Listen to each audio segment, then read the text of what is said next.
Nagayaan si Lorraine.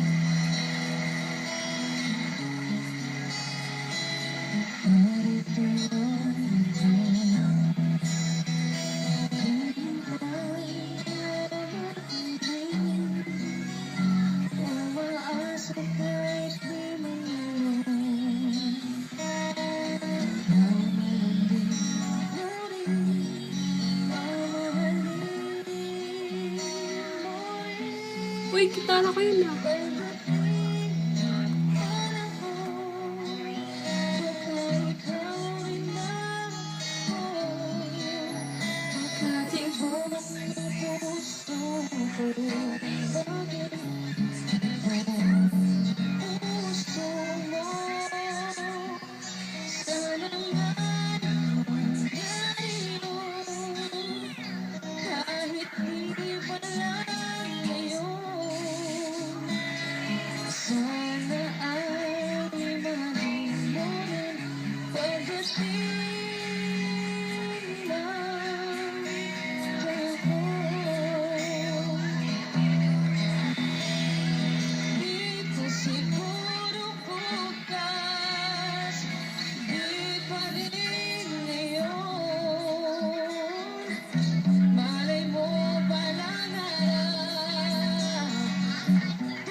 Pagkatibok ng puso ko, maging tibok ng puso mo. Sana nga'y mangyari yun, kahit di pa lang ngayon. Gitara ko yun. Sana ay mamunin pagdating ng panahon.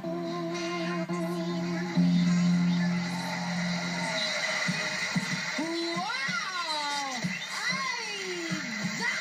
Ikaw na ikaw, ka-boys na ka-boys. Pero wait, kailangan muna natin tanungin ang ating tres mosquiteros kung agree sila sa akin. Guys? What do you think? From Kankaloo. Uy, Narinig niyo si Aiza? Ang galing mo ba? nakapikit na naman. Alam mo na pumikit ako? Kasi aboy siya talaga eh. Ka-boys, di Tulog ba? ako eh. Na hindi ko narinig. Bakit ba? Hindi kasi pikit ka kasi na pikit. Alam mo may maintenance. Lagi na. Nung unang kanta, sabi ko, ay siya talaga. Tapos pumikit ako, nakatulog ako. Hindi ko, ano nga magaling ba? Magaling. The voice. The Parang voice. hinihilig ka matulog. Ka-voice talaga niya si Aiza, si Lorraine.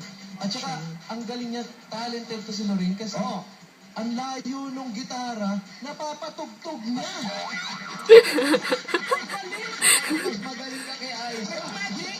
Nakakagitara ka ng nakaupo yung gitara. Nakaupo yung gitara doon sa gilid. Tumutunog. Tumutunog! Baka naman remote control. May chance. Magaling tong bata na to. Ano rin ba siya? Pare rin ba siya? Troy, pare ka ba? Pare? Opo. So, tatanong niyo sa'yo. Oo. Pards. Kaya nakuha yung boses ni Aiza. Oo. Pati buhok, pati salamin. Hinirang kay Aiza. Oh. Kulang lang yung yung tinatawag na gymnastic ng boses ni Aiza. Gymnastic. Habang kumakanta si Aiza, nag-split kasi. Yung boses. Yung gymnastic mo si Aiza kasi napakalambing kumanta eh. Kahit yung pinakamataas, mararamdaman mo, napakasarap pakinggan. Totoo yan. Pero dikit na yung boses mo, yung salamin mo, yung tato ang kulang sa'yo. Yun. Meron pang kulang. Ano? Yung ganun. Oh, tsaka ito gumaga. Meron ka na.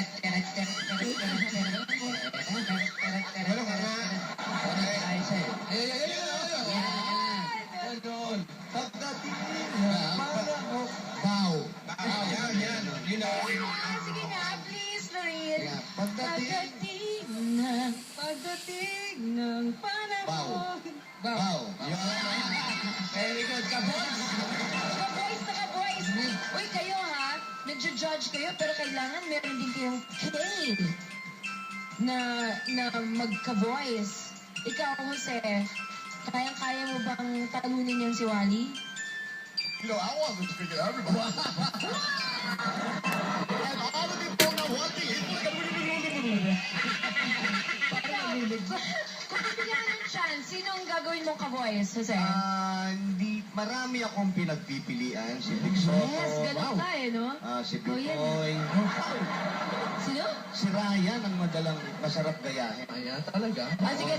Paano si Ryan? Ayan. Pag ginaya mo yan, tawagin mo lang si Mark. Alam mo, Pido ka. Pero kung sa dami ng kaya mong gayahin, sino ang gagawin mo, if ever? Sila ang pipili. Kung anong gusto nila ibigay sa akin, gagawin ko. Ganon. Lani Misalucha, ganon. Yan, kaya natin yan. Ayaw, ha? Oo. Saan ba nakatira yan? Kaya, si Joey. Pwede ba ang sumali rito may gagayahin ako? Yes, sir, of Sino po? course. Pakilala mo ko, Victor Wood. Yan. Ladies and gentlemen, ang ka-boys ni Victor Wood, Joey De Leon. Cheryl Moan. Cheryl Moan. Cheryl Moan.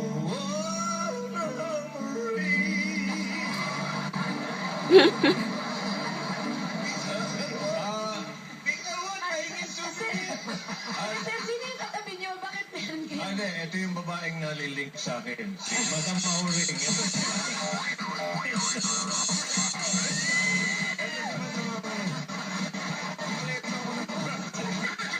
Sige, Martin. Gary. Meredith. Pahingin autograph. Halika na. Thank you, Mr. Wood. And Miss Auring. Madam Mauring. Pero si Aisha, okay ka. Mabalik tayo. Galing. Boys talaga, Aisha. Boys talaga siya. Boys talaga yan, pare. Boys. Bro. Boys. Ayan, Boys. Okay? Amen. Okay. O mamaya, Paolo, ikaw tatanungin kita kasi ikaw, kaya mong gayahin iba't ibang mukha. Boses kaya mong gayahin? O mamaya, alagin natin yun. Ito, rigid to eh. Talaga. Rigid to. Regine Tolentino? Senior nga. Baka nakalarete. Baka pumito pa. Kaya, pakinggan nyo mamaya. Sige, mamaya. Pero ito, pakinggan nyo muna dahil ang susunod nating contestant ay singer, multi-platinum artist at hindi lang sikat sa Pilipinas, kundi internationally, Christian Bautista.